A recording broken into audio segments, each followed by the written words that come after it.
নমস্কার বন্ধুরা, আমার আজকের রেসিপি গ্রাম বাংলার একটা পালো পিঠের রেসিপি। আর পালো পিঠেটা অনেকেই বাড়িতে থালাতে তৈরি করে থাকেন, আমিও তৈরি করেছি থালাতে। আর আপনাদের একটা জল খাওয়ার গ্লাসে কিভাবে পালো পিঠাটা তৈরি করা যায় সেটাও আমি দেখাবো। দেখুন, দেখলে নিশ্চয়ই বুঝতে পারছেন জল খাওয়ার গ্লাসে পালো পিঠেটাকে আমি তৈরি করে নিয়েছি। তাহলে দেরি না করে ভিডিওটি শুরু করা যাক।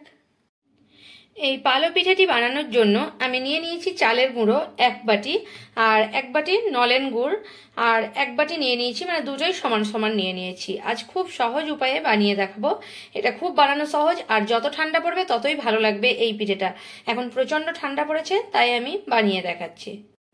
এখানে আমি একটা হাঁড়ি নিয়ে নিয়েছি, আর হাঁড়ির মধ্যে আমি চালের গুঁড়ো 1 বাটি দিয়ে দিচ্ছি। আর এই চালের গুঁড়ো যে বাটিতে মেপে 1 বাটি চালের গুঁড়ো দিলাম, সেই বাটিতে মেপে আমি 5 বাটি জল দিয়ে দেব। এখন আমি জল দিয়ে দিচ্ছি এই বাটিতে মেপে 5 বাটি জল। এই চাল গুঁড়োর মধ্যেই আমি মেপে দিচ্ছি। আপনারা, এটা আমার বাজারের চাল গুঁড়ো, কেনা চাল গুঁড়ো, আপনারা চাইলে ঘরে চাল গুঁড়ো করে নিতে পারেন। 3 বাটি হয়ে গেল, আর আমি জল নিয়ে আসছি, আরো 2 বাটি দিয়ে দেব।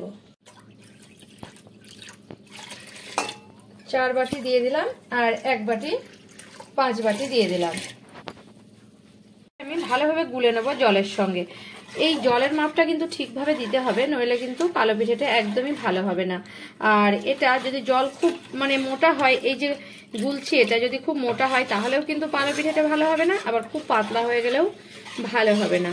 এখন আমি যে গুড়টা নিয়েছি সেই গুড়টা আমি ঢেলে দিচ্ছি এই পালো পিঠের মধ্যে।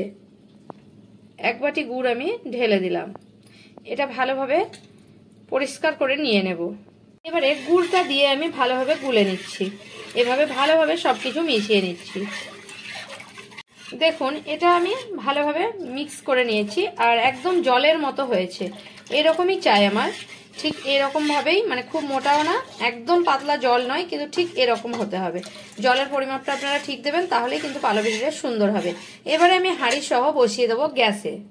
এখন আমি গ্যাসের চুলায় বসিয়ে দিলাম, আর এটা প্রথমে 1 মিনিট আমি হাই ফ্লেমে দিয়েছি গ্যাসের চুলাতে। এবারে 1 মিনিট পরে আমি মিডিয়াম ফ্লেমে, লো টু মিডিয়াম ফ্লেমে এটাকে দিয়ে দিলাম। আর এটাকে অনবরত নাড়তে থাকতে হবে, নইলে কিন্তু নিচে লেগে যেতে পারে। আমি মিডিয়াম টু লো ফ্লেমে দিয়ে এটাকে নাড়তে থাকবো। এখন 5-7 মিনিট পরে দেখাবো আপনাদের। দেখবেন এভাবে একটু মোটা হয়ে এসেছে, এই ঘোলটা। এখন আমি 5-7 মিনিট পরে দেখাচ্ছি। দেখুন কতটা ঘন হয়ে এসেছে। অনবরত কিন্তু নাড়তে হবে, নইলে এক জায়গায় একটা আঠা মতো হয়ে যাবে, একটা গোলা মতো হয়ে যাবে। এভাবে ভালোভাবে নাড়তেই থাকতে হবে। মিডিয়াম, এখন আমি লো টু মিডিয়ামে দিয়েছিলাম, এখন মিডিয়াম ফ্লেমে দিয়েছি, কিন্তু হাইয়ে দিইনি। হাইয়ে দিলে একসঙ্গে ভালো হবে না, সেই জন্য মিডিয়াম ফ্লেমে রেখেছি। মিডিয়াম ফ্লেমে রেখে এটাকে আমি নাড়তে থাকছি সব সময়। 10 মিনিট হয়ে গেছে। দেখুন পালো পিঠেটা আমার অনবরত নেড়েছি, একটাও গোলা গোলা হয়ে যায়নি, ঠিক এই অবস্থায় আছে। আর 2 মিনিট থেকে 3 মিনিট আমি এটাকে মিডিয়াম ফ্লেমে হতে দেব। 12 থেকে 13 মিনিট আমার হয়ে গেছে। এখন আমার এটা তৈরি হয়ে গেছে। দেখুন কিরকম মোটা অবস্থায় রেখেছি আমি, ঠিক এরকম অবস্থায় রেখেছি। প্রচন্ড ধোঁয়া উঠছে উপর থেকে, তাই আপনাদের দেখতে একটু কষ্ট হচ্ছে, কিন্তু আমি একটু এগিয়ে নিয়ে দেখাচ্ছি। ঠিক এরকম অবস্থায় আছে। দেখুন কিভাবে পড়ছে, দেখুন, দেখলে নিশ্চয়ই বুঝতে পারছেন। এবারে গ্যাসের ফ্লেমটা আমি এখন বন্ধ করে দেব। এখানে আমি গ্যাস থেকে নামিয়ে নিয়েছি, আর যেহেতু আমি এটা খেজুর গুড়ের করেছি তাই খুব সুন্দর একটা গন্ধ বেরোচ্ছে, খুব সুন্দর সেন্ট। আপনারা চাইলে যে কোনো গুড়েও করে নিতে পারেন, খেজুর গুড় ছাড়াও।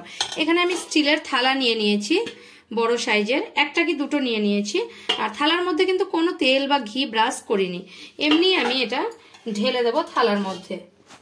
দেখুন থালার মধ্যে ঢেলে দিচ্ছি।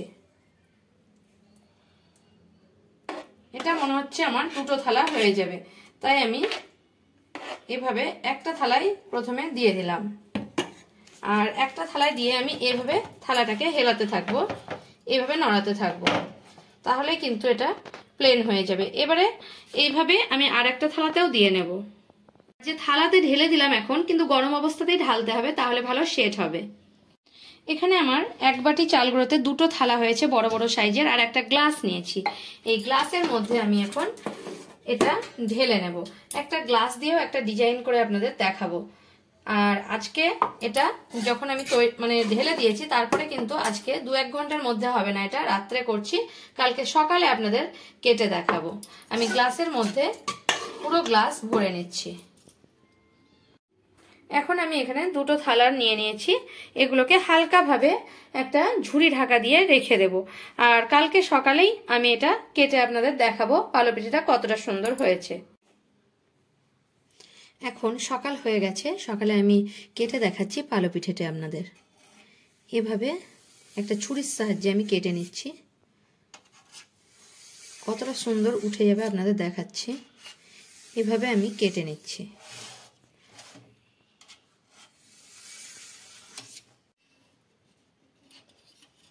কেটে নেওয়ার পরে দেখুন আমি দেখাচ্ছি কতটা সুন্দর উঠছে পালোপিঠাটা। দেখুন আমি দেখাচ্ছি কতটা সুন্দর হয়েছে। আর একটা উঠিয়ে আমি দেখাচ্ছি। এভাবে খুব সাবধানে, একদম নরম থাকে, একটু ছুরির সাহায্যে একটু আলগা করে নিয়ে ওঠাতে হবে। এটা অনেকটা বড় পিস করেছি বলে ফেটে গেছে দেখুন। আর উল্টো সাইডটাও দেখুন কতটা সুন্দর হয়েছে। একটা আমি দেখাচ্ছি, গ্লাসে যেটা দেখিয়েছিলাম সেটা আমি উঠিয়ে দেখাচ্ছি। এবারে একটা প্লেটের মধ্যে এভাবে গ্লাসটাকে জোরে জোরে এভাবে থাপ্পড় মারতে হবে। থাপ্পড় মারলেই দেখা যাবে যে পিঠেটা উঠে চলে আসছে। এভাবে একটু নড়ালেই পালোপিঠাটা উঠে আসছে। দেখুন কতটা সুন্দর, একদম গ্লাসের মতো। আর এই যে গ্লাসে তৈরি করে নিয়েছি, এটা ছুরির সাহায্যে এভাবে পিস পিস করেও খাওয়া যায়। পিস পিস করে খেলেও খুব ভালো লাগবে, কিংবা এভাবে বাচ্চাদের দিয়ে দেবেন, তাহলেও খুব খুশি হয়ে যাবে। আমার ভিডিও যদি আপনাদের ভালো লাগে তাহলে আমার চ্যানেলকে সাবস্ক্রাইব করার অনুরোধ রইল, আর কমেন্ট করে জানাবেন রেসিপিটা আপনাদের কেমন লাগলো। যদি ভালো লেগে থাকে তাহলে একটা লাইক করবেন, আর প্রচুর প্রচুর শেয়ার করবেন।